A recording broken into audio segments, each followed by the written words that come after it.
Everybody, today we are looking into On Semiconductor. So they are kind of a smaller side semiconductor company, which obviously with all the hype recently, that could mean that there's a lot more upside here. I have not looked into them at all yet, so we're going to be completely freshly looking into it for the first time today. Again, recommended by a subscriber. Thank you very much for commenting. I try to cover as many subscriber recommended companies as I can. So make sure to comment below any companies that you want reviewed. Also, make sure to subscribe if you haven't. I think like 95% of my viewers are not subscribed. So make sure to hit that subscribe button. Anyway, let's get into On Semiconductor. So On mainly focuses on semiconductor products, as you can see here. So they're not specifically just semiconductors. They make products for semiconductors, which is still massive opportunity given the recent market. Semiconductors need parts for semiconductors, so obviously this company is going to have a lot of demand. Heading into the snapshot, you could see 27 billion. So in the industry, that is on the smaller side. So could be a solid opportunity based on how their growth has been recently. Other than that, 101% institutional ownership. I don't even know what to think of that number, but could definitely be interesting. Target price at $86. Right now we are at 65, so that looks pretty solid. A bit of a low long-term growth rate right here at 3.2%, but that isn't really anything too concerning. Usually those are just generalized. And here we could see why I say not too concerning. Growth summary, 10 years, all you got to look at 11%, 21%, 27%, 30%. Across the board, positive. Everything looks really, really good. This is fantastic. So overall, their long-term growth looks like it is going to be fantastic. That's all you need to know. Let's get into their financials here. So starting out with the income statement, see what's going on with their sales. We do have it on quarters. Let's back it up to years, I think. Hopefully they have 2024 here, which they do. So they're estimating to take a this is actually, sorry, this is only up to September of 2024. Let's head back over to the quarters so we can actually get a real view on this. So overall, sales growth looks like it is fairly solid. They are still going to most likely take a hit from 2023, but overall, it looks like it is good. Yeah, so in 2024, they are taking a bit of a dip, even like with the seasonality thing. If you wanted to say that March was a seasonally slow quarter for them, still showing lower quarter over quarter, as we could see here, with an especially large decrease in September's quarter, going from just under 2.2 to 1.7. So definitely something to pay attention to. One thing I will say is, again, with net income declining quarter over quarter, year over year, so could be some trouble for the company, showing some slowed demand recently. We'll get into their chart earlier, but this does show on their chart that there is some slowed demand. This could also be an early warning sign for the semiconductor industry as a whole that, demand could be slowing. It's not booming as much as it was in 2022, 2021. So this could kind of be one of the first signs of that, not just with Nvidia's earnings or Micron's earnings actually just came out and they were absolutely terrible. So this could kind of be some signs for the semiconductor industry as a whole that it is starting to slow down. For their basic shares, just moving past that, basic shares have been declining, which is good to see. Not too crazily. This is on a quarter by quarter view, so that is something to also take into consideration. So in the past year and a half, going from 431 to 427, it is good that they're reducing the shares, but overall that's not too significant. Heading into the balance sheet, we can look at their situations. So I am going to go into the years for this just to kind of get a better view.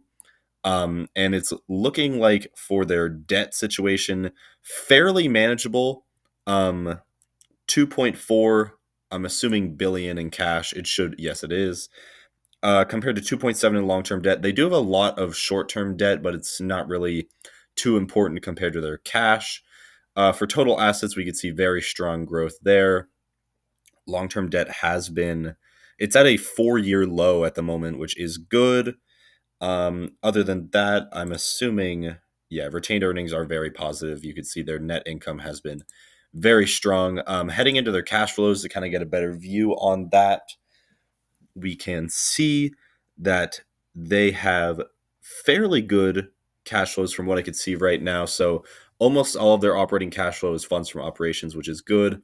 CapEx has seen a fairly significant decline in 2024, which is very positive for the company. Saw a lot of investment purchases in 2024 so far. Again, this is only up to September's numbers, just to re-verify that for everybody. Investing cash flow looks okay. Financing, we could see that debt reduction coming in here, which is good. And then the slight changes in cash capital stock, which again is also positive.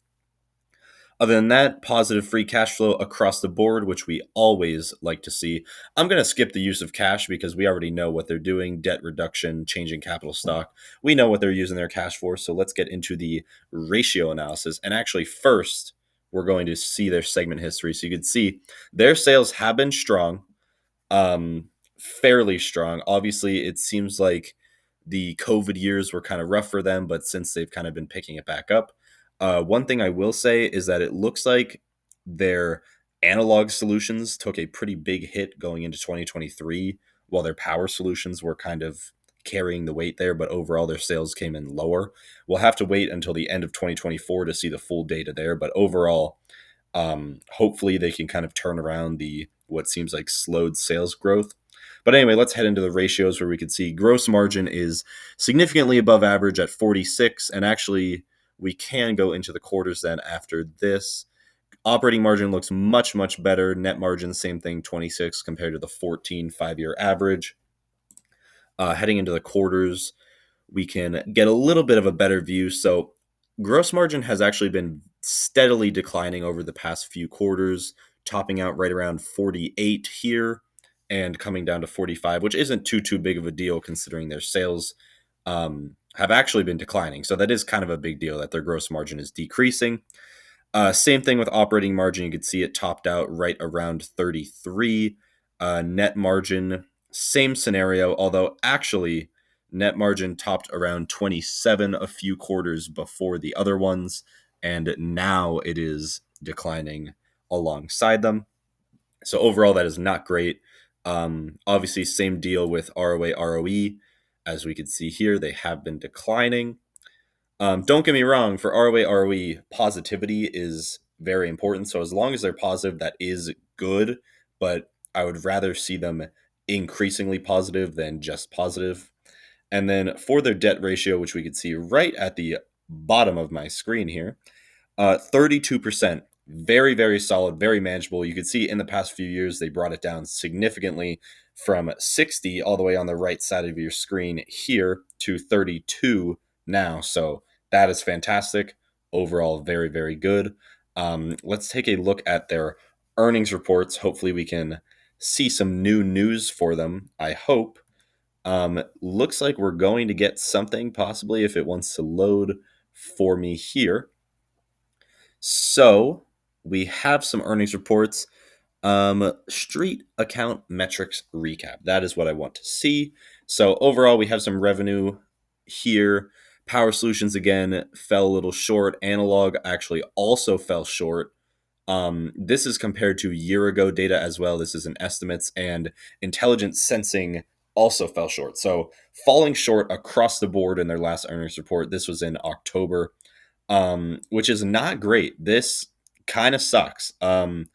Operating margin improved slightly compared to the estimate. Gross margin also very slightly compared to the estimate.